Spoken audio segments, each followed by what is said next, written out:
Saat aku periksa kandungan, dokter itu kaget, bertanya kepadaku, "Siapa dokter yang memeriksa kandunganmu sebelumnya, Bu?" Aku menjawab, "Suamiku, Dok, karena dia juga dokter kandungan." Dokter itu langsung panik. "Kita harus melakukan tes sekarang juga, Bu." Tak disangka, Cahaya matahari pagi yang menembus celah tirai sutra berwarna krem itu seharusnya terasa hangat. Namun pagi ini, entah mengapa, kulitku meremang. Aku duduk di tepi tempat tidur king size kami, mengusap perutku yang sudah membesar.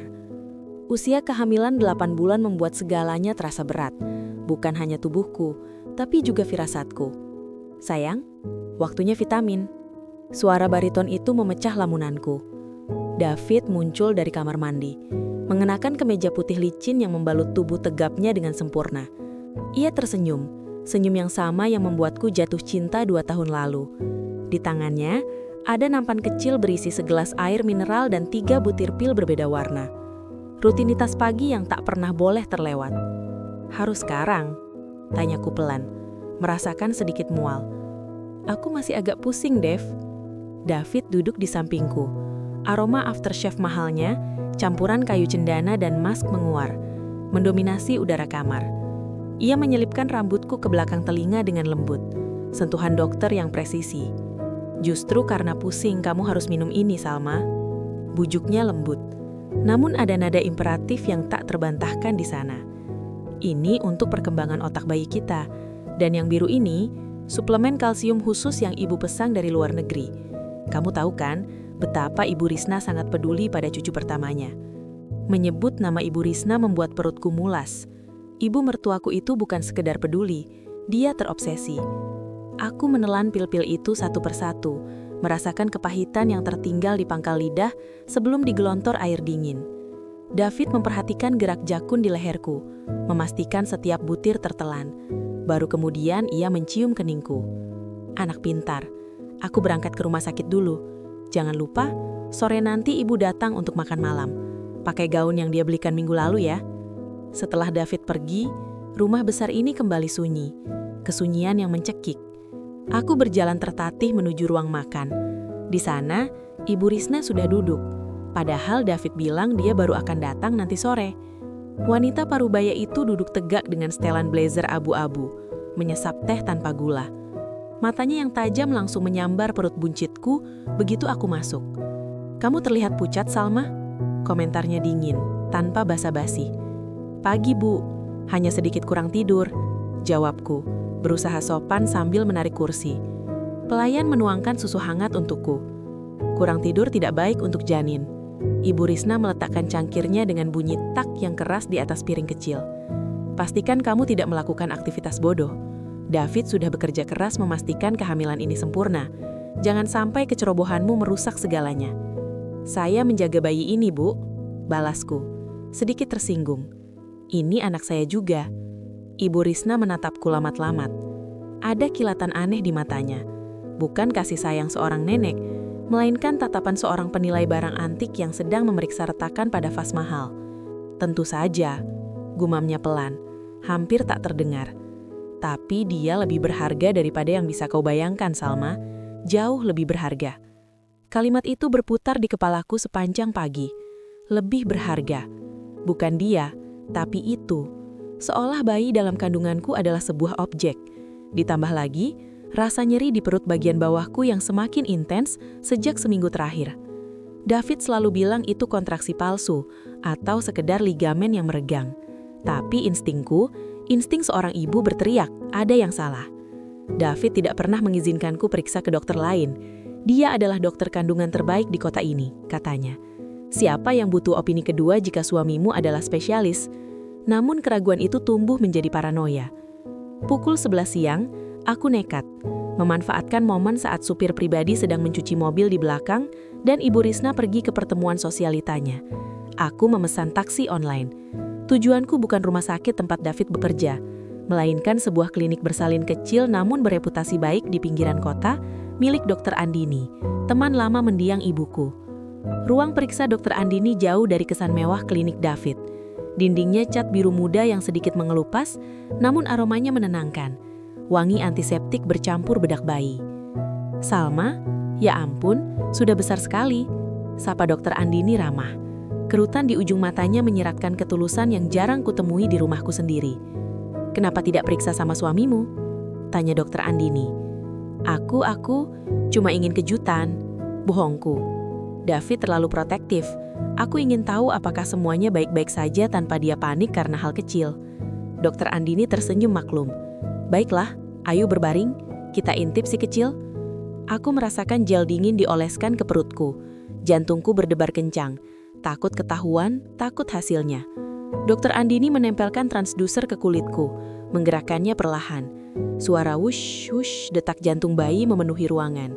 Suara terindah yang pernah kudengar. "Detak jantungnya bagus, kuat," kata Dokter Andini. Matanya terpaku pada layar monitor hitam putih. Ia menggeser alat itu ke sisi kiri perutku, lalu mengerutkan kening. Hening yang terlalu lama. "Dok?" tanyaku cemas. "Ada apa?" Dokter Andini tidak menjawab.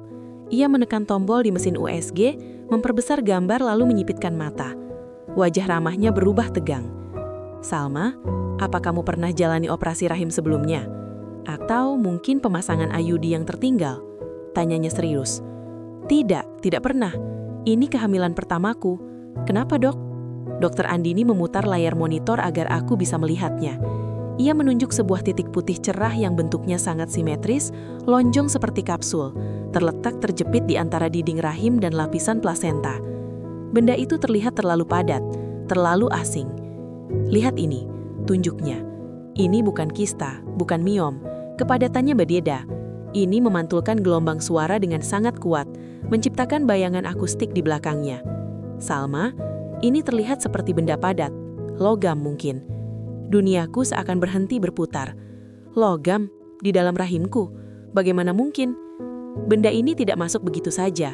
Posisinya tertanam rapi seolah-olah disengaja diletakkan di sana melalui prosedur bedah mikro, mungkin saat awal kehamilan atau bahkan sebelumnya. Dokter Andini menatapku dengan sorot mata ngeri bercampur bingung. "Suamimu, David yang memantau kehamilanmu sejak awal kan? Mustahil dia tidak melihat ini di USG setiap bulan." Udara di paru-paruku terasa tersedot keluar. David yang selalu melakukan USG sendiri. David yang selalu memutar layar hanya setelah dia selesai memeriksa. David yang melarangku ke dokter lain. "Dia adalah dokter kandungan terbaik di kota ini," katanya.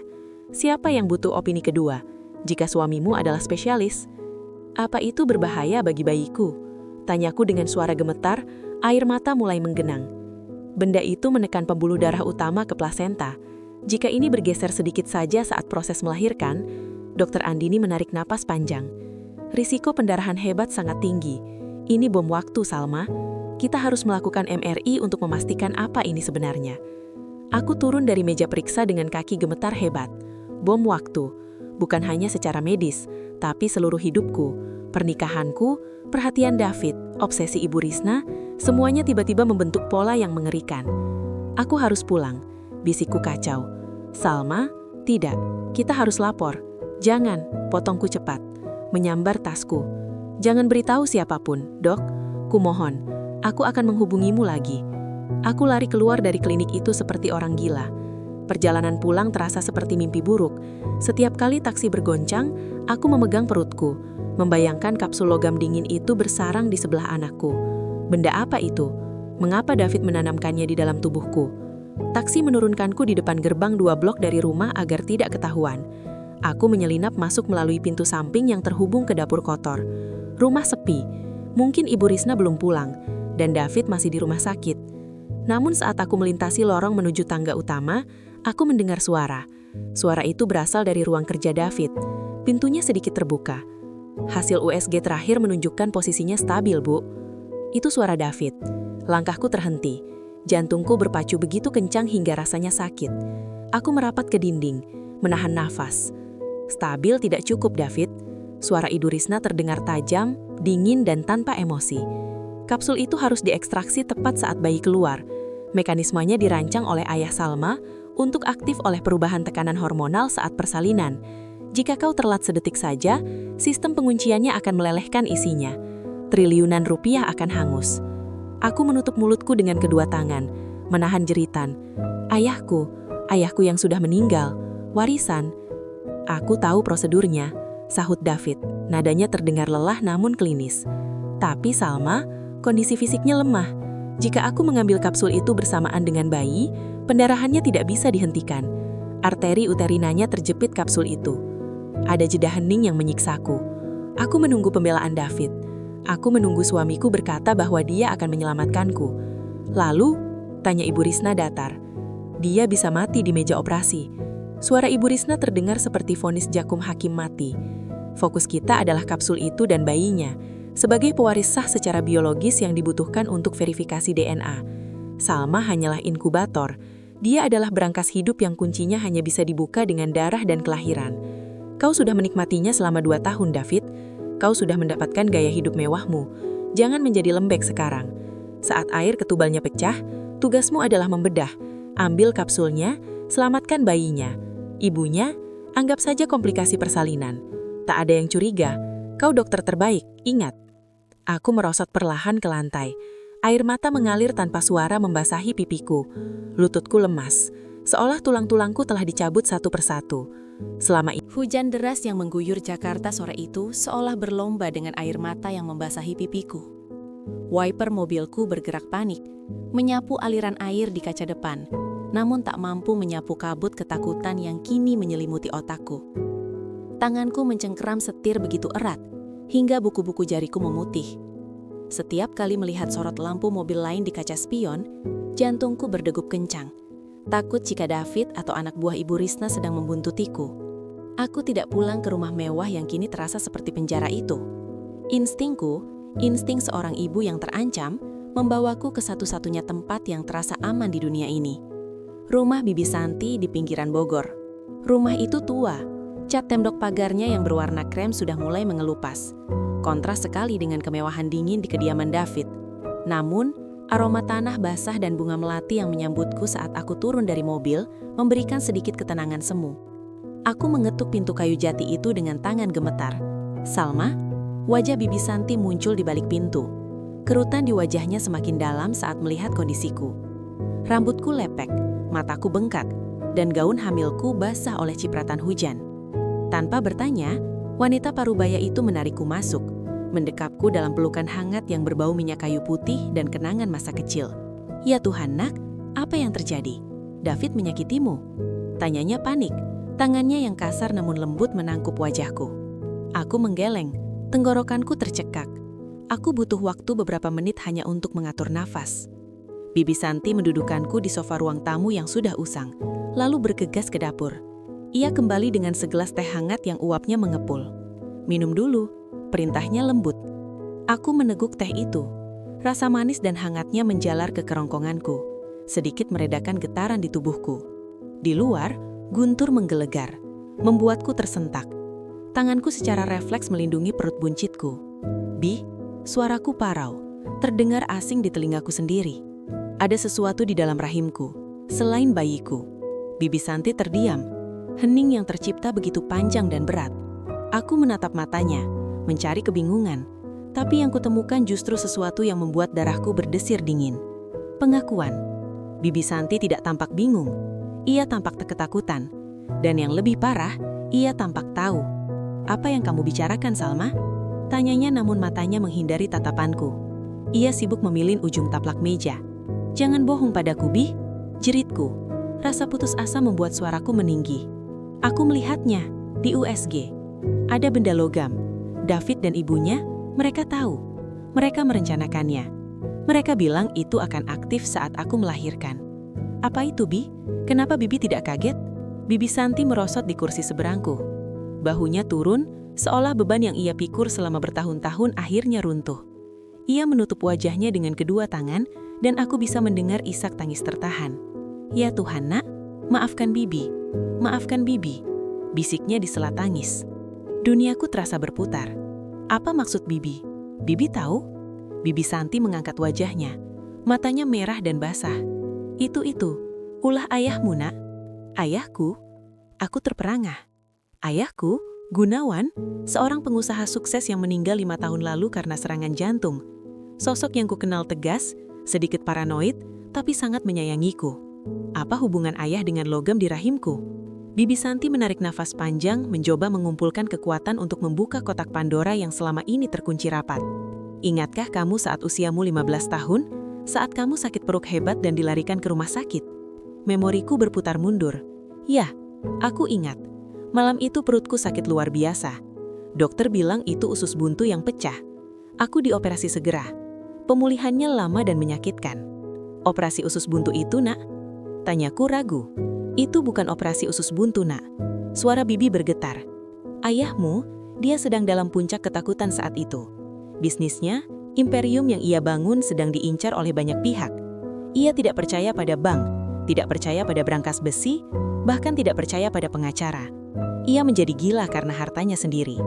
Aku mendengarkan dengan mulut ternganga, nafas tertahan. Malam itu ia menyuap tim dokter bedah khusus, bukan untuk membuang usus buntumu, tapi untuk menanamkan sebuah kapsul mikroskopis berlapis titanium di dinding rahimmu. Kapsul itu didesain untuk menyatu dengan jaringan tubuh, tidak terdeteksi oleh pemaindai biasa zaman itu, dan hanya akan terbuka atau dapat diakses melalui prosedur biologis tertentu atau pembedahan. Kapsul apa? Bisikku ngeri. Tanganku meraba perutku, merasa jijik sekaligus ngeri pada tubuhku sendiri. Kunci akses. Jawab Bibi Santi lirih. Di dalamnya terdapat microchip berisi kode enkripsi untuk seluruh aset bayangan ayahmu di luar negeri. Rekening Swiss, obligasi, sertifikat tanah, segalanya. Nilainya bukan lagi miliaran, tapi triliunan. Aku merasa mual. Jadi selama ini aku bukan hanya putrinya. Aku adalah berangkas hidupnya. Dia menjadikan aku tempat penyimpanan. Air mataku menetes lagi. Kali ini karena rasa dikhianati oleh orang yang paling kuhormati. Dia menanam benda asing di tubuh anak perempuannya sendiri. Dia pikir itu cara terbaik melindungimu dan hartanya. Bela Bibi Santi lemah. Dia bilang, selama Salma memilikinya, dia akan menjadi wanita paling berharga di dunia. Tidak akan ada yang berani menyentuhnya tanpa kode itu. Ayahmu berpesan pada Bibi untuk memberitahumu saat usiamu 25 tahun. Tapi, Bibi takut. Bibi ingin kamu hidup normal. Aku tertawa hambar. Tawa yang terdengar seperti pecahan kaca. Normal? Aku menikah dengan monster B, David B. Dia tahu. David menikahiku karena ini kan? Bibi Santi mengangguk pelan. Wajahnya semakin pucat. David dan ibunya. Ibu Risna? Desisku. Nama itu terasa pahit di lidahku. Wanita anggun yang selalu menatapku dengan senyum dingin. Risna Waluyo. Koreksi Bibi Santi. Matanya menyiratkan kebencian mendalam. Kamu mungkin tidak mengingatnya. Dulu, dia adalah sekretaris pribadi ayahmu selama 10 tahun. Potongan teka-teki itu mulai terpasang membentuk gambar yang mengerikan. Risna dipecat secara tidak hormat 20 tahun lalu karena ketahuan mencoba menggelapkan dana perusahaan. Tapi ia tahu tentang proyek berangkas hidup itu. Ia satu-satunya orang luar yang tahu betapa obsesifnya ayahmu. Bibi Santi mencondongkan badannya, meraih tanganku. Risna bersumpah untuk mengambil kembali apa yang menurutnya hak dia. Ia menghilang selama bertahun-tahun, lalu muncul kembali dengan nama keluarga baru, status sosial baru, dan seorang putra yang baru lulus kedokteran. David, ucapku. Rasa dingin merambat dari ujung kaki hingga ke kepala. Mereka tidak kebetulan bertemu denganmu, Salma. David tidak kebetulan menabrakmu di toko buku 3 tahun lalu. Itu semua skenario. Risna telah merencanakan ini selama 2 dekade. Ia mendidik putranya, menyekolahkannya menjadi dokter kandungan hanya untuk satu tujuan, mengekstraksi kapsul itu dari tubuhmu. Aku menarik tanganku dari genggaman Bibi Santi, seolah seluruh hidupku adalah panggung sandiwara. Setiap tatapan penuh cinta dari David, setiap perhatian manis saat aku hamil, setiap vitamin yang ia berikan, semuanya palsu. Aku hanyalah ternak yang sedang digemukkan untuk disembelih. Mereka menunggu aku hamil, gumamku, menyadari kengerian perencanaan itu. Kenapa? Kenapa harus saat hamil? Karena perubahan hormonal dan kontraksi rahim saat melahirkan adalah satu-satunya kondisi alami yang membuat kapsul itu bergerak ke posisi yang bisa diambil tanpa merusak chip di dalamnya. Atau setidaknya, itu teori ayahmu. Jadi mereka akan mengambilnya saat aku melahirkan.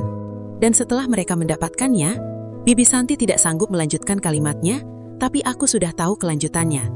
Aku teringat percakapan yang kudengar di balik pintu kerja David. Objek itu akan aktif saat kelahiran. Kita lenyapkan inangnya. Jadi mereka akan membunuhku. Kataku datar. Kepastian itu menghantam aku lebih keras daripada dugaan sebelumnya. Suasana di ruang tamu itu menjadi hening mencekam. Hanya suara hujan yang menderu di luar. Aku menatap perutku yang membuncit. Bayiku, darah dagingku dijadikan alat oleh ayahnya sendiri untuk membunuh ibunya. David tidak menginginkan anak ini. Ia menginginkan apa yang ada di sebelah anak ini. Apa yang harus aku lakukan, Bi? Tanyaku, air mata sudah kering, digantikan oleh rasa takut yang mulai berubah menjadi naluri bertahan hidup. Kamu tidak bisa lari selamanya. Salma, Risna punya jaringan luas. Uang ayahmu yang dicuri sedikit demi sedikit dulu sudah diputar menjadi kekuasaan, kata Bibi Santi, suaranya penuh kekhawatiran. Tapi kamu punya satu keunggulan yang tidak mereka miliki sekarang. Apa? Kamu tahu kebenarannya, tegas Bibi Santi. Selama ini mereka mengira kamu adalah domba bodoh yang penurut. Mereka tidak akan menduga kamu akan melawan. Aku bangkit berdiri, berjalan ke arah jendela, menatap kegelapan di luar. Bayangan wajah David yang tampan namun manipulatif terlintas di benakku. Lalu wajah Ibu Risna yang seperti ular berbisa. Kemarahanku mulai membakar rasa takutku. Ayahku menjadikan aku berangkas, dan suamiku menjadikan aku target. Tidak ada laki-laki dalam hidupku yang melihat aku sebagai manusia. Tapi aku bukan hanya berangkas, dan aku bukan hanya target. Aku adalah seorang ibu. Bi, kataku tanpa menoleh. Apa Bibi tahu detail medis tentang prosedur ekstraksi itu? Apakah ayah meninggalkan catatan? Ayahmu meninggalkan jurnal, tapi jurnal itu hilang saat ia meninggal. Aku curiga Risna yang mencurinya. Aku teringat berangkas di ruang kerja David, berangkas digital yang selalu ia kunci rapat. Ia sering habiskan berjam-jam di sana, menulis di sebuah buku catatan tua bersampul kulit gelap. Jurnal itu. Aku harus kembali, kataku tiba-tiba. Apa? Kamu gila? Bibi Santi berdiri, panik. Itu sama saja bunuh diri. Tidak, Bi, jika aku lari sekarang, mereka akan memburuku sampai ke ujung dunia. Dan aku tidak akan bisa melahirkan dengan tenang dimanapun selama mereka masih bebas. Aku butuh bukti. Aku butuh jurnal itu untuk menjebloskan mereka ke penjara, atau setidaknya memeras balik mereka agar melepaskanku. Aku berbalik menatap Bibi Santi. David sedang dinas malam di rumah sakit malam ini. Ibu Risna sedang pergi ke acara amal di Bandung dan baru pulang besok pagi. Di rumah itu kosong. Hanya ada pembantu yang tidur. Suara ban mobil David yang menggerus kerikil di halaman depan perlahan memudar, meninggalkan keheningan yang mencekam di dalam rumah mewah ini. Aku berdiri di balik tirai tipis kamar tidur utama, menahan napas, memastikan sedan hitam itu benar-benar menghilang di tikungan kompleks. Hujan gerimis mulai turun, mengetuk kaca jendela dengan irama yang tidak beraturan, seolah menyuarakan detak jantungku yang berpacu liar. Hari ini David ada jadwal operasi panjang di rumah sakit. Setidaknya, itu yang dia katakan saat mengecup keningku pagi tadi. Sebuah kecupan yang kini terasa seperti sengatan kalajengking setelah aku tahu kebenarannya. Dia tidak mencium istrinya, dia sedang memeriksa asetnya. Aku menoleh ke arah perutku yang membesar. Usia kandunganku sudah memasuki minggu-minggu terakhir. Di dalam sana, bukan hanya ada bayi kami, tetapi juga sebuah benda asing. Kapsul logam yang menjadi obsesi mereka selama 2 dekade. Aku mengelus perutku, bukan dengan kasih sayang yang biasa, melainkan dengan rasa protektif yang ganas. Kita harus cepat, Nak, bisikku pada keheningan kamar. Aku melangkah keluar kamar, kaki telanjangku menapaki lantai marmer yang dingin. Tujuanku satu, ruang kerja David di lantai bawah. Ruangan itu selalu terkunci, wilayah suci seorang dokter yang butuh privasi, katanya. Dulu aku menghormatinya, sekarang aku tahu itu adalah pusat komando neraka yang dia bangun untukku. Rumah ini terasa terlalu besar, terlalu kosong. Setiap bayangan pilar seolah mengamatiku. Aku tahu Ibu Risna sedang pergi ke pasar swalayan. Rutinitas hari Rabunya yang tak pernah absen demi membeli bahan makanan organik untuk kesehatan cucu. Aku punya waktu paling lama 1 jam sebelum wanita ular itu kembali. Sesampainya di depan pintu ruang kerja yang terbuat dari kayu jati kokoh, tanganku gemetar saat merojok saku dasterku. Di sana ada kunci cadangan yang kucuri dari gantungan kunci David tadi malam saat dia tertidur pulas pasca dinas malam. Logam kecil itu terasa licin oleh keringat di telapak tanganku. Klik! Suara kunci berputar terdengar seperti ledakan pistol di telingaku. Aku mendorong pintu terbuka, dan aroma ruangan itu langsung menyergapku. Campuran bau kertas tua, pembersih lantai antiseptik, dan parfum maskulin David yang mahal. Dulu aroma ini membuatku merasa aman, merasa memiliki suami yang sukses dan mapan. Kini, bau ini memicu rasa mual yang hebat di ulu hatiku. Aku menutup pintu di belakangku, menguncinya kembali dari dalam. Jaga-jaga. Mataku menyapu ruangan, rak buku yang menjulang tinggi, meja mahoni besar yang bersih tanpa debu, dan sebuah lukisan abstrak di dinding sebelah kiri. Aku tahu di mana berangkasnya. Aku pernah melihatnya sekali, secara tidak sengaja, saat David terburu-buru mengambil paspor setahun yang lalu. Aku menurunkan lukisan itu dengan hati-hati, menyandarkannya ke dinding. Di sana, tertanam sebuah brankas baja digital berwarna abu-abu gelap. Layar kuncinya berkedip merah, menanti input. Tanganku terangkat, jari telunjukku menggantung di atas tombol angka. Apa kodenya? Aku mencoba tanggal pernikahan kami. Bip, bip, bip. Error. Tentu saja bukan. Pernikahan itu tidak berarti apa-apa baginya. Itu hanya tahap akuisisi aset. Aku mencoba tanggal lahir David. Bip, bip, bip. Error. Nafas mulai kerasa sesak. Waktu terus berjalan. Aku bisa membayangkan mobil Ibu Risna berbelok di gerbang depan kapan saja. Aku memejamkan mata, mencoba berpikir seperti David. Dia narsistik, metodis, dan terobsesi pada tujuan akhirnya. Apa tujuan akhirnya? Bayi ini, atau lebih tepatnya momen ketika bayi ini lahir dan dia bisa mengambil apa yang ada di dalam diriku. Tanggal perkiraan lahir anak, tanggal di mana dia akan memanen hasilnya. Dengan tanganku yang semakin gemetar, aku menekan angka-angka itu, tanggal yang dia lingkari merah di kalender kerjanya. 2, 5, 1, 0, 2, 4, 3. Lampu indikator berubah hijau, terdengar bunyi klik mekanis yang berat, dan pintu brankas itu terbuka perlahan. Aku menghembuskan nafas panjang yang tertahan. Haris menangis karena lega, namun rasa lega itu segera berganti menjadi horor saat melihat isinya. Tumpukan uang tunai dalam mata uang asing, beberapa sertifikat tanah, dan sebuah buku jurnal tebal bersampul kulit hitam. Tidak ada nama di sampulnya, hanya stiker label medis bertuliskan, Subjek S, fase 3. Subjek S, Salma.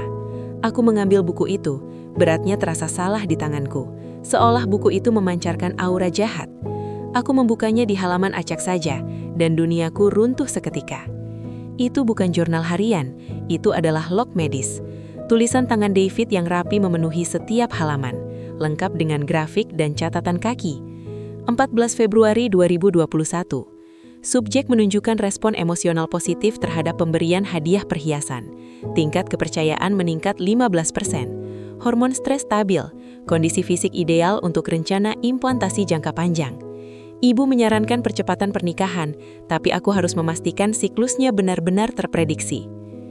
Aku menutup mulutku dengan tangan, menahan jeritan. Hadiah perhiasan itu, kalung yang dia berikan saat Valentine. Aku mengira itu tanda cinta, ternyata itu suap agar tikus percobaan ini tetap tenang. Aku membalik halaman dengan kasar, mencari entry terbaru. Kertas-kertas itu berdesir nyaring di ruangan yang sunyi. Mataku menangkap halaman dengan tanggal seminggu yang lalu. Judul di atasnya membuat darahku beku, seolah seluruh sirkulasi tubuhku berhenti mendadak. Protokol ekstraksi final. Aku membaca baris demi baris, dan setiap kata menghantam aku seperti pukulan fisik. Posisi kapsul stabil di dinding posterior rahim, tertutup oleh plasenta. Akses bedah standar terlalu beresiko, merusak segel kapsul. Rencana persalinan normal dibatalkan. Resiko perdarahan pada subjek S terlalu tinggi jika dilakukan secara alami. Namun ini menguntungkan untuk skenario kematian. Air mataku menetes membasahi kertas itu, tapi aku tidak peduli. Aku terus membaca. Rencana eksekusi, induksi persalinan paksa di minggu ke-38. Saat kontraksi mencapai puncaknya, berikan injeksi suksinilkolin dosis letal sebaya dengan epidural. Ini akan memicu henti nafas yang menyerupai komplikasi emboli air ketuban. Kematian subjek S akan terlihat sebagai tragedi medis yang tak terhindarkan. Prioritas utama, selamatkan bayi, pembawa inang, dan amankan kapsul segera setelah histerektomi postmortem. Ibu akan mengurus alibi dengan staf rumah sakit. Histerektomi postmortem, pengangkatan rahim setelah kematian. Mereka tidak hanya ingin mengambil warisan ayah, mereka berencana membunuhku di meja operasi. David, pria yang memelukku setiap malam, telah merencanakan pembunuhanku dengan detail klinis yang dingin. Aku bukan istrinya, aku adalah brankas sekali pakai yang harus dihancurkan setelah isinya diambil. Biadab, desisku, suaraku parau, penuh kebencian yang belum pernah aku rasakan sebelumnya. Kalian iblis. Aku tidak boleh pingsan, aku tidak boleh menangis sekarang. Aku harus menyelamatkan diriku dan bayiku. Dengan tanganku yang bergemetar hebat, aku merojok saku dasterku yang lain dan mengeluarkan ponsel rahasia. Ponsel murah yang kubeli diam-diam setelah bertemu Bibi Santi. Aku menyalakannya, menunggu layar menyala dengan rasa tidak sabar yang menyiksa. Aku mulai memfoto, halaman protokol ekstraksi, cekrek. Grafik pemantauan kapsul, cekrek. Catatan tentang suap kepada kepala administrasi rumah sakit, cekrek. Setiap foto adalah paku di peti matian pernikahan kami, dan kunci untuk kebebasanku. Aku memfoto dengan cepat, memastikan setiap tulisan terbaca jelas. Fokus kameranya sempat kabur karena tanganku yang bergemetar, jadi aku harus menahannya dengan kedua tangan, mengatur nafas agar gambar menjadi tajam. Tiba-tiba, suara deru mesin mobil terdengar di depan rumah. Jantungku melompat ke tenggorokan. Itu bukan suara sedan David, itu suara MPV Ibu Risna. Dia pulang lebih awal. Shit, umpatku. Aku mendengar pintu gerbang otomatis berdengung menutup. Lalu suara pintu mobil terbanting. Langkah kaki, suara hak sepatu Ibu Risna yang khas beradu dengan lantai teras. Aku masih memegang jurnal itu. Aku harus mengembalikannya. Ceklek, suara pintu utama rumah terbuka. Salma? Suara Ibu Risna menggema dari ruang tengah, tajam dan menyelidiki. Sayang, ibu pulang. Ibu beli mangga yang kamu minta. Nadanya manis, tapi sekarang aku bisa mendengar racun di baliknya. Itu adalah suara sipir penjara yang memanggil tahanannya. Aku melempar jurnal itu kembali ke dalam brankas dengan panik. Tidak sempat merapikannya dengan sempurna. Aku menutup pintu baja itu dengan cepat dan menekan tombol kunci. Bip, lampu indikator berubah merah. Salma? Suaranya makin dekat. Dia berjalan menuju tangga. Aku melihat sekeliling, tidak ada tempat bersembunyi. Jika dia menemukanku di sini, terkunci di dalam ruang kerja suci putranya, dia akan tahu. Dia akan tahu aku sudah tahu. Dan jika dia tahu, rencana ekstraksi itu mungkin tidak akan menunggu sampai minggu ke-38. Mereka bisa melakukannya malam ini di garasi. Aku menyambar ponsel rahasiaku, menyelipkannya ke dalam celana dalamku, di bawah perut buncitku, satu-satunya tempat yang tidak akan dia geledah. Lalu aku melihat pintu kamar mandi kecil yang menyatu dengan ruang kerja ini. Tanpa pikir panjang, aku berlari ke sana, membuka pintunya, masuk dan membanting pintu tepat saat gagang pintu ruang kerja utama bergerak turun. Aku menekan tombol flush toilet sekuat tenaga. Suara air yang menggelontor berisik memenuhi ruangan kecil itu, menyamarkan suara nafasku yang memburu. Aku duduk di atas kloset tertutup, memegang dadaku, mencoba menenangkan jantung yang rasanya mau meledak. Salma? Suara Ibu Risna terdengar tepat di balik pintu kamar mandi. Dia sudah di dalam ruang kerja. Aku menunggu 2 detik, lalu membuka pintu kamar mandi dengan wajah yang kuusahakan terlihat mengantuk dan lelah. Ibu Risna berdiri di tengah ruang kerja David. Ponsel di saku mantelku terasa panas, seolah membakar kulit menembus kain tebal yang kukenakan. Di dalamnya tersimpan foto-foto jurnal medis David, bukti tak terbantahkan bahwa suamiku berencana membunuhku demi harta warisan ayah.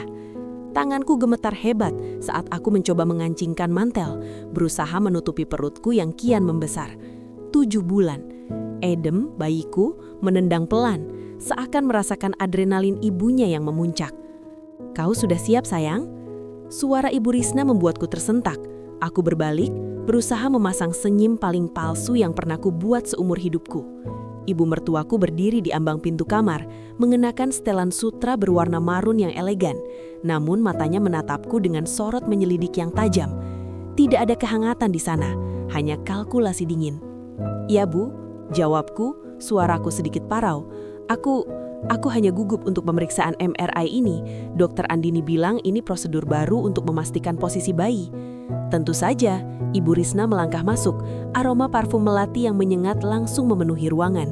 Ia merapikan kerah mantelku. Jemarinya yang dingin menyentuh leherku sejenak, membuat bulu kuduku meremang. "Ibu akan menemanimu. David sangat sibuk di rumah sakit. Dia menitipkanmu padaku. Dia bilang, jaga Salma baik-baik, Bu. Jangan sampai lecet sedikit pun." Kalimat itu terdengar seperti ancaman daripada perhatian. Aku menelan ludah. Rencanaku adalah pergi sendiri, bertemu Dokter Andini di klinik terpencil itu, lalu menyerahkan bukti pada Andri, pengacara ayahku yang sudah menunggu di sana bersama polisi. Tapi jika Ibu Risna ikut, segalanya menjadi rumit. "Tidak perlu repot, Bu. Aku bisa naik taksi online. Jangan konyol, potongnya cepat, cengkeramannya di bahuku menguat. Supir sudah siap di bawah, ayo. Perjalanan menuju klinik terasa seperti perjalanan menuju tiang gantungan. Di dalam mobil mewah yang kedap suara, kesunyian terasa mencekik. Aku duduk di sisi jendela, menatap jalanan Jakarta yang macet, sementara Ibu Risna terus mengawasiku dari sudut matanya. Tanganku diam-diam merogoh saku, menekan tombol kirim pada pesan terjadwal yang sudah kusiapkan untuk Andri. Dia ikut, rencana B, lokasi tetap sama, segera. Mobil berbelok ke pelataran sebuah klinik kecil di pinggiran kota.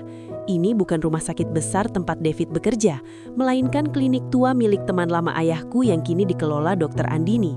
Bangunannya tua, dikelilingi pohon-pohon besar yang menciptakan bayangan panjang dan suram di sore hari. Begitu kami turun, angin dingin menyapu wajahku. Dr. Andini sudah menunggu di lobi yang sepi. Wajahnya pucat, namun ia mengangguk kecil saat melihatku. Kode bahwa ia mengerti situasi bahayanya. "Selamat sore Bu Risna, Bu Salma," sapa Dr. Andini, suaranya sedikit bergetar. "Ruang pemeriksaan sudah siap di ujung lorong." "Bagus," sahut Ibu Risna angkuh, ia tidak melepaskan genggamannya dari lenganku. "Saya akan masuk ke dalam ruangan bersamanya." "Maaf Bu, prosedur sterilitas, hanya pasien yang boleh masuk ke area MRI, radiasi dan medan magnetnya cukup kuat." Ibu Risna menatap Dr. Andini dengan tatapan yang bisa melubangi baja. Keheningan merenggang selama beberapa detik yang menyiksa. Jantungku berpacu begitu kencang, hingga aku takut Ibu Risna bisa mendengarnya. Akhirnya wanita tua itu mendengus.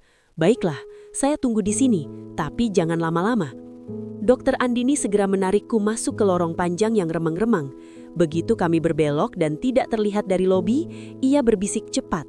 "Andri dan tim kepolisian sedang dalam perjalanan, sekitar 5 menit lagi. Lewat pintu belakang Salma, ada mobil patroli yang akan menjemputmu di sana." "Terima kasih Andini," air mataku hampir tumpah. "Terima kasih." Kami berjalan cepat menuju pintu keluar di belakang klinik. Namun tepat saat Dr. Andini hendak membuka pintu besi itu, pintu tersebut terdorong dari luar dengan keras, menghantam tubuh Dr. Andini hingga ia terpelanting ke lantai. Aku terpekik, mundur selangkah. Di ambang pintu berdiri 2 pria bertubuh besar dengan pakaian serba hitam. Dan di belakang mereka muncul Ibu Risna. Ia tidak lagi berada di lobi. Ia tersenyum, senyuman mengerikan yang meruntuhkan segala topeng keibuannya selama ini. "Kau pikir aku bodoh, Salma?" desisnya. Ia melangkah masuk, menginjak kacamata Dr. Andini yang terjatuh hingga remuk. "Klinik tua ini punya CCTV yang terhubung ke ponselku. Aku melihat kalian berbisik. Aku tahu kau merencanakan sesuatu." "Ibu, apa yang Ibu lakukan?" tanyaku, mundur hingga punggungku menabrak dinding dingin. "Mengamankan investasi kami," jawabnya dingin. "Bawa dia." Kedua pria itu menerjang maju. Aku mencoba berteriak, tapi salah satu dari mereka membekap mulutku dengan sapu tangan berau kimia. Aku meronta sekuat tenaga, memikirkan Edem, memikirkan kebebasan yang sudah di depan mata. Tapi tenaga wanita hamil 7 bulan tidak sebanding dengan mereka. Mereka meneretku keluar dari pintu belakang melewati semak-semak liar menuju sebuah ambulans tua yang parkir tersembunyi di balik rimbunnya pohon beringin. Pintu belakang ambulans terbuka.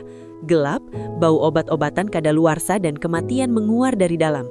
Mereka melemparku ke atas berangkar mugam. Rasa sakit menjalar di punggungku. Sebelum aku sempat bangkit, tali-tali kulit mengikat pergelangan tangan dan kakiku dengan cepat. "Lepaskan aku! Tolong!" teriakku, suaraku pecah dalam kepanikan. "Tenanglah sayang, stres tidak baik untuk kualitas jaringan tubuhmu." Suara itu, suara yang dulu selalu meninabokiku saat aku insomnia, suara yang mengucapkan janji suci di altar pernikahan. David melangkah keluar dari kegelapan di sudut ambulans. Ia masih mengenakan jas dokter putih yang bersih, kontras dengan kotornya situasi ini. Wajahnya tenang, terlalu tenang. Di tangannya ia memegang sebuah jarum suntik berisi cairan bening. "David," isaku, air mata membasahi pipiku. "Kenapa? Kenapa kau tega? Ini anakmu, David. Ada anakmu di sini." David menatap perutku lalu menatap mataku tanpa emosi. Tatapannya kosong, seperti seorang ilmuwan yang menatap tikus percobaan yang akan segera dia bedah. "Secara teknis, ya, itu materi genetikum, Salma. Tapi kapsul di dalam rahimmu jauh lebih berharga daripada janin itu, Salma. Ayahmu jenius, tapi paranoid. Dia menjadikanmu berangkas hidup. Dan sayangnya untuk membuka berangkas ini tanpa merusak isinya, kuncinya adalah kematian inangnya." "Kau gila," bisikku, "kalian semua gila." Ibu Risna masuk ke dalam ambulans, menutup ding pintu dengan bantingan keras. Ruangan itu kini hanya diterangi lampu operasi kecil yang redup di atas kepalaku. Cepat selesaikan, David. Perasaanku tidak enak. Anak ingusan pengacara itu pasti sudah curiga. Dosis anestesi tinggi. David mendekat, mengabaikan permohonanku. Ia mengusap lengan kiriku dengan kapas alkohol. Dingin, mengerikan. Kau akan tidur sayang, dan tidak akan bangun lagi. Kami akan mengaturnya seolah-olah kau mengalami eklamsia mendadak dan gagal jantung. Tragis, tapi umum. David, tolong. Aku memohon untuk terakhir kalinya, menatap matanya, mencari sisa-sisa cinta yang mungkin pernah ada. David berhenti sejenak, sudut bibirnya terangkat sedikit, membentuk senyum sinis yang menyakitkan. Kau bukan istriku, Salma.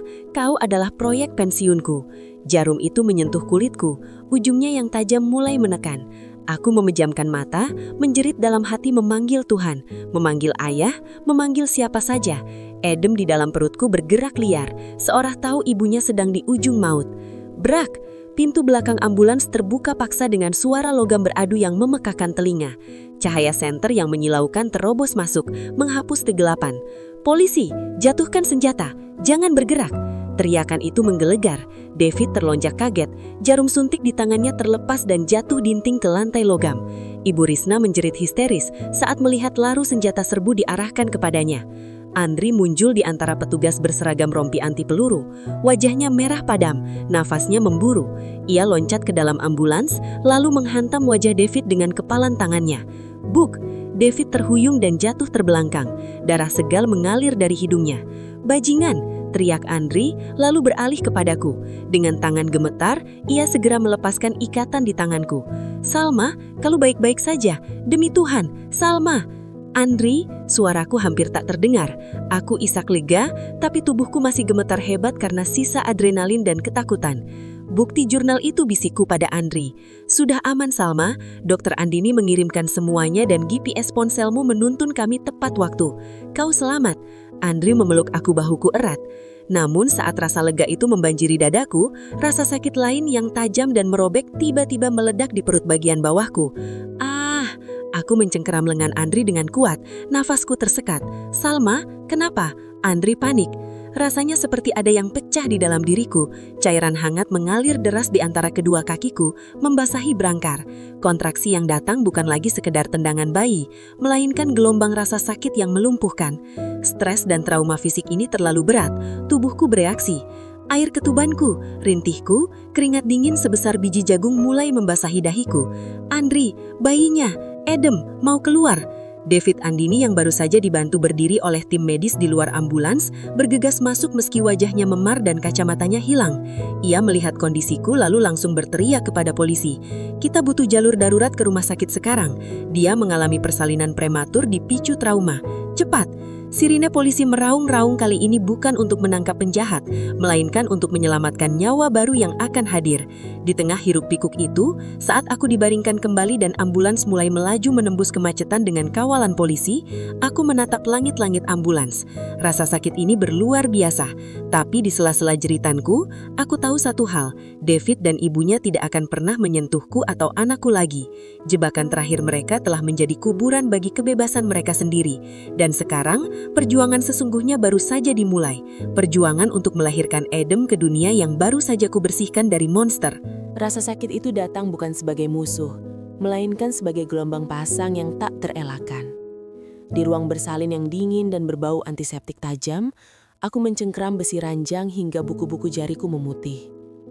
Keringat dingin membanjiri pelipis, bercampur dengan sisa air mata ketakutan yang belum kering sejak aku diseret dari ambulans itu. Tarik napas, Bu Salma, dorong. Teriak dokter residen yang menangani persalinanku. Bukan David. Syukurlah, bukan David. Aku mengejan, menyalurkan seluruh kemarahan, pengkhianatan dan harapan yang tersisa ke dalam satu dorongan terakhir. Rasanya seperti tubuhku dibelah dua, namun di saat yang sama, ada kekuatan purba yang mengambil alih. Dan kemudian, keheningan pecah. Oek, oek, tangisan itu nyaring, kuat dan membebaskan. Laki-laki, Bu, bayi laki-laki yang tampan. Ujar perawat mengangkat tubuh mungil yang kemerahan dan berlumuran darah itu ke dadaku. Saat kulit hangat bayi itu menyentuh kulitku, dunia seakan berhenti berputar. Aku Aku menunduk, menatap wajah kecil yang berkerut itu. Adam, nama yang sudah kusiapkan dalam diam. Namun momen magis itu terganggu oleh suara lain. Bukan dari monitor detak jantungku, bukan pula dari peralatan medis standar. Bip, bip, bip. Suara itu berasal dari dalam diriku, tepatnya dari perut bagian bawahku, di mana rahimku baru saja mengosongkan penghuni utamanya. Perawat dan dokter saling pandang dengan bingung. "Itu suara apa, Dok?" tanya dokter residen, matanya memindai mesin EKG. "Itu bukan mesin, Dok," sahut perawat, menunjuk ke arah perutku. Di layar monitor USG yang masih menyala, sebuah titik logam di dalam rahimku berkedip dengan ritme yang sinkron dengan detak jantung Adam yang baru saja diletakkan di dadaku. Bip, dek, bip, dek. Seolah-olah jantung Adam adalah kunci yang memutar gerigi terakhir dari gembok yang telah lama terkunci. Pintu ruang bersalin terbuka kasar. Andri masuk dengan napas terengah-engah, dikawal oleh seorang polisi. Wajahnya pucat, ponsel menempel di telinganya. Ia menatapku, lalu menatap bayi di dadaku, terakhir pada monitor yang berkedip. "Salma!" Suaranya bergetar. Ia menekan tombol loudspeaker di ponselnya. Suara robotik dengan aksen Jerman terdengar memenuhi ruangan. "Identity confirm. Genetic sequence match via proximity sensor.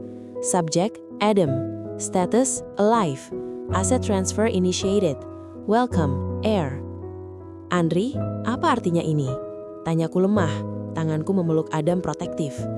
Andri menatap layar ponselnya dengan mata terbelalak, seolah melihat hantu. "Salma, ayahmu, dia benar-benar gila dan jenius. Kapsul itu memiliki sensor biometrik. Dia memprogramnya hanya untuk aktif jika mendeteksi detak jantung cucu kandungnya dalam jarak 0 cm saat kelahiran. Bank di Zurich baru saja menelpon. Dana perwalian itu, triliunan rupiah, baru saja cair, dan sekarang sepenuhnya atas namamu dan Adam." Aku ternganga. Ayahku dalam paranoia akutnya telah memastikan bahwa tidak ada seorang pun, tidak David, tidak Ibu Risna, yang bisa mengambil uang itu dengan cara membedahku atau memaksaku melahirkan. Uang itu hanya bisa keluar jika aku melahirkan dengan selamat. Kapsul itu bukan hanya berangkas, itu adalah jaminan kelangsungan hidupku dari kubur. 2 hari kemudian, di ruang operasi yang jauh lebih tenang dan dijaga ketat oleh kepolisian, Dr. Andini memimpin prosedur pengangkatan kapsul tersebut. Ketika aku sadar dari bius, benda itu sudah berada di dalam kantong bukti plastik di tangan Andri. Benda itu kecil, lonjong, terbuat dari titanium yang tidak berkarat. Namun kejutan sebenarnya bukan pada bentuknya. "Kami menemukan sesuatu yang lain saat tim forensik membukanya, Sal," kata Andri. Ia duduk di tepi ranjangku, wajahnya serius namun ada kepuasan di matanya. "Kapsul ini memiliki daya baterai mikro yang diisi oleh panas tubuhmu, dan selama berbulan-bulan di dalam sana, benda ini tidak tidur." "Apa maksudmu?" Andri meletakkan sebuah recorder digital di meja. Benda itu merekam getaran suara. Karena posisinya di dalam tubuhmu, ia menangkap suara-suara di sekitarmu dengan sangat jelas melalui konduksi tulang dan jaringan, terutama saat kau sedang tidur atau diam. Ayahmu mungkin memasangnya untuk memata-matai, tapi hasilnya justru menjadi senjata makan tuan bagi David. Andri menekan tombol play. Suara itu terdengar agak bergema, seperti didengar dari dalam air, tapi intonasinya tak salah lagi. Itu suara Ibu Risna, kemudian David. "Berapa lama lagi kita harus menunggu si jalang ini melahirkan, Bu?" Aku muak berpura-pura mencintainya. "Sabarlah, Dave. Begitu bayi itu keluar, kita ambil kapsulnya. Setelah itu kita buat seolah-olah dia mengalami pendarahan hebat pasca persalinan. Dokter Andini terlalu lurus, kita akan singkirkan dia dulu." "Sayang sekali, padahal dia cantik. Tapi triliunan itu lebih cantik." Air mata menetes di pipiku bukan karena sedih, tapi karena validasi. Selama ini aku merasa bersalah karena mencurigai suamiku sendiri. Rekaman itu adalah bukti mutlak. Tidak ada pengacara hebat manapun yang bisa menyelamatkan mereka dari ini. Percobaan pembunuhan berencana. Proses hukum berjalan cepat. Bukti rekaman dari dalam rahimku menjadi sensasi nasional. Namun aku menolak semua wawancara media. Aku hanya ingin melihat akhir dari mereka. Hari pembacaan vonis, aku datang. Aku duduk di barisan depan mengenakan gaun hitam sederhana, tanpa Adam. David dan Ibu Risna duduk di kursi dek tawa. Ibu Risna tampak kacau. Rambutnya yang biasanya disasak tinggi kini berantakan, wajahnya kuyuh. David, dia tampak kosong. Saat hakim mengetuk palu, menjatuhkan hukuman penjara seumur hidup untuk mereka berdua atas tuduhan konspirasi pembunuhan berencana dan penipuan tingkat berat, Ibu Risna menjerit histeris. Ia memaki-maki hakim, memaki ayahku yang sudah mati, dan akhirnya memaki David karena gagal. Tapi David hanya diam. Ia menoleh perlahan ke arahku. Tatapan kami bertemu. Aku mengharapkan permintaan maaf, atau setidaknya kemarahan. Tapi yang aku lihat di mata David hanyalah kalkulasi yang gagal.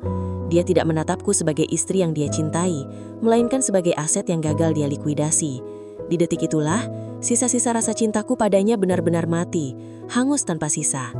Aku berdiri, membalikkan badan, dan berjalan keluar dari ruang sidang tanpa menoleh lagi, diiringi teriakan putus asa Ibu Risna yang diseret petugas. 1 bulan kemudian, aku mengunjungi penjara dengan keamanan maksimum di pinggiran kota. Ini adalah 1 dan terakhir kalinya aku akan menginjakan kakiku di tempat seperti ini. Aku duduk di balik kaca tebal, David dibawa masuk dengan tangan terbelenggu dan seragam oranye yang kebesaran. Wajahnya tirus, lingkaran hitam di bawah matanya sangat jelas. Ia duduk, mengambil gagang telepon. Aku mengangkat gagang telepon di sisiku. "Salma," suaranya serak. "Kau terlihat sehat." "Aku memang sehat, David. Lebih sehat dari sebelumnya," jawabku datar. "Kau tahu aku bisa mengajukan banding, kan?" Ujarnya mencoba terdengar percaya diri meski tangannya gemetar. "Rekaman itu legal, David, karena itu bagian dari tubuhku, dan tubuhku adalah saksi utamanya." Potongku, "Aku datang ke sini bukan untuk berdebat hukum. Andri sudah mengurus semuanya. Harta itu sudah aman, rumah itu sudah kujual, dan semua jejakmu di hidupku sudah kuhapus." David menatapku tajam. "Kau menjual rumah itu? Itu rumah impian kita. Itu rumah jagalmu, David. Tempat kau dan ibumu merencanakan kematianku setiap malam saat aku tidur di sebelahmu." Balasku, suaraku tenang namun menusuk. "Aku datang ke sini hanya untuk satu hal." "Apa? Kau mau mengejekku?" "Tidak. Aku datang untuk memberitahumu bahwa kau tidak memiliki anak. Adam adalah anakku. Nama belakangnya adalah nama ayahku. Kau tidak akan pernah melihatnya, menyentuhnya, atau mendengarnya memanggilmu ayah. Kau mati baginya, David, sama seperti kau mati bagiku hari ini." David terdiam. Untuk pertama kalinya topeng ketenangannya retak. Matanya berkaca-kaca, bukan karena cinta, tapi karena ia menyadari ia benar-benar telah kehilangan segalanya. Egonya hancur. "Salma, tolong, setidaknya kirimkan fotonya," bisiknya nada suaranya memelas. Aku meletakkan gagang telepon itu kembali ke tempatnya, tanpa menjawab. Aku berdiri, menatapnya sekilas, lalu berbalik. Langkahku ringan, beban bertonton yang selama ini menghimpit dadaku telah hilang. Pintu baja berat di belakangku tertutup dengan bunyi debum yang memuaskan. Angin laut menerpa wajahku, membawa aroma garam yang menyegarkan. Ombak memecah lembut di pasir putih, menciptakan irama alam yang menenangkan. Rumah kayu itu tidak besar, tidak seperti istana beton di mana aku dikurung dulu. Rumah ini memiliki jendela-jendela besar yang menghadap ke laut, membiarkan cahaya matahari masuk dengan leluasa. Di teras, Bibi Santi sedang duduk di kursi goyang, tersenyum sambil mengupas buah. "Nyonya Salma, Adam baru saja bangun," serunya. "Panggil Salma saja, Bi, kita keluarga sekarang." Koreksiku sambil tersenyum. Aku masuk ke dalam kamar bayi yang bernuansa biru langit.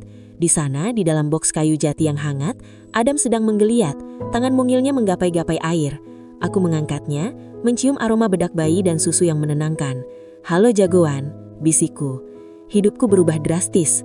Warisan ayahku tidak kugunakan untuk membeli tas mewah atau mobil sport. Sebagian besar dana itu kualokasikan untuk mendirikan Yayasan Kebebasan, sebuah organisasi yang memberikan beasiswa penuh bagi anak-anak kurang mampu dan mendirikan rumah sakit ibu dan anak gratis di daerah terpencil. Aku ingin memastikan tidak ada wanita lain yang harus merasa tidak berdaya seperti aku dulu. Sore itu aku berdiri di podium sebuah seminar internasional tentang pemberdayaan perempuan. Ratusan pasang mata menatapku. Dulu aku akan gemetar berketakutan. Dulu aku adalah istri Dr. David yang penurut dan pendiam. Tapi wanita itu sudah tidak ada. Aku membetulkan posisi mikrofon. Adam berada di gendongan Bibi Santi di barisan depan, tertawa melihat ibunya di atas panggung. Banyak orang bertanya, aku memulai pidatoku, suaraku bergema mentap di seluruh aula. Banyak orang bertanya, rasanya seperti apa mengetahui tubuhmu dijadikan berangkas untuk harta triliunan rupiah? Bagaimana rasanya dikhianati oleh orang yang paling kau cintai?